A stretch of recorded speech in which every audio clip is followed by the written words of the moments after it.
experience in the foster care system? So I work a lot in the foster care system because I spend 6 days a month in juvenile court representing indigent clients, and that time is split probably about 2/3 in child and needed care court, which is the court where the foster care system is involved. I represent parents whose children have been removed from the home, Okay. and they're working to get them back home. I spend about the other third representing juvenile offenders.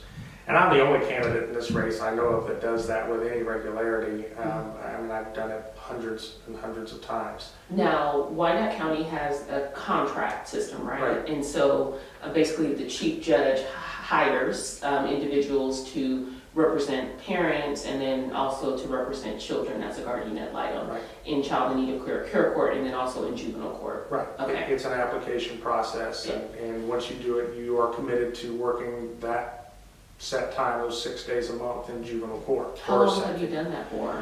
5 years. Okay. It's 5 years, yeah. And don't those cases last forever? I don't know what the average length is, but if I had to guess on a child needed care case, I'd say about 2 years. It is, but like then you have the extreme where Oh, yeah. I have a kid who I've been with him since he was 10 and he's 17.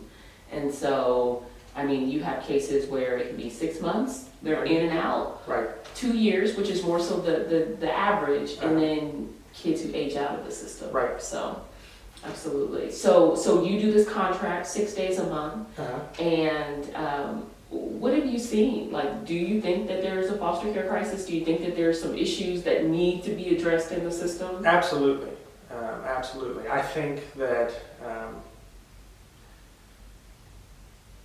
the folks that work with the foster care agencies are overworked. Man, yes. And, you know, I have my concerns with what's being done sometimes and how they're doing it. I also have some sympathy for the fact that they're worked a lot. Mhm. They're usually straight out of college Mhm. with not a lot of real world experience, particularly experience dealing with the difficult situations that we're dealing with, Yeah. and don't have that perspective of some lifetime experience. And they're asked to do too much a lot, and they have high turnover. So even if you have somebody that gets that experience and starts to really be good at their job, they're probably gone before you know it. And, you know, the biggest concern I have is, not that there aren't plenty to be concerned about, is the foster care for teenagers. Yeah. We hear a lot about the lost kids in the foster care system, and I want people to know that in my experience, it hasn't been lost children. It's not Yeah. the milk carton 7 or 8 year olds. Yeah, that's not it. No, That are running. it's teenagers who've run from care. Absolutely. And not that that makes it okay, Right. but that's what we're dealing with. So And let's frame it the right way, Right. because there was lots of news articles and they were like, what did it say? 70-something children are missing. right. Well, they're not. Like, we know that they ran. Like, they told us they were gonna run. Right, nobody placed them, and then Right. nobody placed a 7-year-old, and now they go back and can't find the 7-year-old. Right. They placed a 16-year-old, and that 16-year-old ran that night, or Yeah. within the week, or whatever it may be. Right. And we believe that there's somebody out there that knows where they were, family or friends, and just aren't talking. Right. Problem is that they stay on the run, and they can't get in school, and because they can't do that, they've got this warrant out for their arrest. There's no way for them to do anything positive with their lives. Right. Because they're underground, Right, and so they have to survive somehow. right. So, And absolutely. I don't know, there's no good options for placing. It's hard to find homes for teenagers. And a lot of times, as you well know, teenagers often come into care because they and their parents are butting heads, and sometimes the parents are saying, Yep. I'm done. Yep. Not all the time, but that happens from time to time. And I understand where that comes from. But that's a huge concern of mine, and whether we're really doing a big service by trying to place them out of the home at that age, depending on the circumstances. That's true at all ages. You really have to look at it, but it's been real clear with teenagers and how hard they are to place. Right. It's like, so we're removing them from the home, but then we have nowhere to put them. Right. And so then we're putting them sometimes in group settings. And the thing with group settings is that, number one, it's not a realistic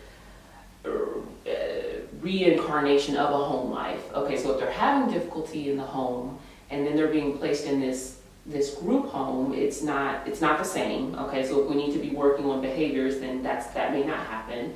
And then if there are kids who have other behaviors, oftentimes they pick up on some of these other behaviors. So you have a kid who, you know, had this behavior, but now that they're around these other kids, they have this, and that behavior. And it can be extremely frustrating. And just, you know, in my representation with parents, sometimes they'll say, I mean, they were better off with me. I just had a case last week, a child returned to the home, even though maybe there wasn't as much progress made as we'd like to have seen, but a child who, when he was living with the home, had some issues with mom and dad, but was doing very well in school, had some behavior issues, but parents were working to try to address those. Kid was removed from the home, goes to live with grandpa, grades immediately deteriorate, problems in school escalate, attendance in school really drops. So take him out of grandfather's home because that's not working, place him in a group scenario. Behaviors escalate even further, charged with a crime.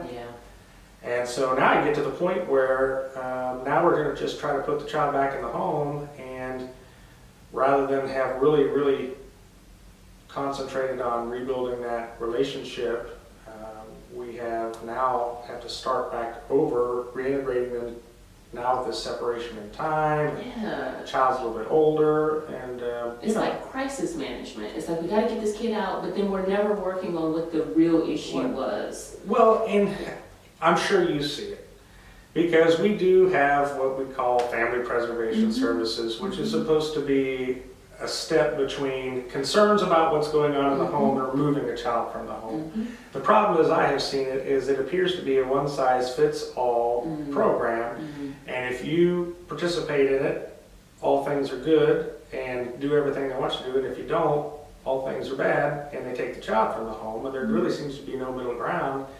And sometimes I'll see a parent who, just because they don't really want to be participating in that program, but may otherwise be able to make improvements, the child will be removed from the home. That's not to say that there are plenty of parents who just don't want to do any of it. But the idea that, okay, because you don't want to participate in this program, now we're going to remove the child from the home. Well, we're not sure that that program was really tailored to address the needs of this family anyway. That's interesting. I know that with the new legislation that just passed, so there's going to be more money put into that program, just the concept of family preservation. And I think it will be of benefit to diversify it a little bit, right? To try and see if there's some different things that we could potentially be doing to help families, because there is like this innate mistrust that exists. And so I teach a class, an orientation class, and I think it's a very interesting thing that we have, you know, we remove kids from the home, and then the very agency that removed them from the home, and it's not really the very agency because we know that DCF removes, but then KBC here, at least in Wyandotte and Johnson County, they provide the services, but parents don't really understand that. Right. So they remove them, and then they say, okay, work with them, and it's like, I don't trust them. You know, why am I working with them? Right. So there is that innate kind of conflict that starts off from the very beginning, which is difficult. Right. Definitely difficult.